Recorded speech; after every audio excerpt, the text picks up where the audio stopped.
মোমেন তো হচ্ছে সেসব লোক যাদের আল্লাহ তাআলাকে স্মরণ করানো হলে তাদের হৃদয় কম্পিত হয়ে ওঠে এবং যখন তাদের সামনে তার আয়াতসমূহ তেলাওয়াত করা হয় তখন তাদের ঈমান বৃদ্ধি পায় এবং তারা সব সময় তাদের মালিকের উপর নির্ভর করে।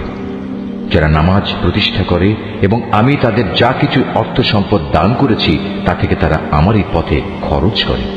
মূলত এ গুণসম্পন্ন লোকেরাই হচ্ছে সত্যিকার মুমিন। তাদের মালিকের কাছে তাদের জন্য বিপুল মর্যাদা, ক্ষমা ও সম্মানজনক জীবিকার ব্যবস্থা রয়েছে। আমাদের এই সহজ সরল বাংলা অনুবাদ কোরআন মজিদটি সংগ্রহ করতে শরীফুল আর্ট অফ নেচার পেজে মেসেজ করুন অথবা স্ক্রিনে দেওয়া নম্বরে হোয়াটসঅ্যাপে যোগাযোগ করুন।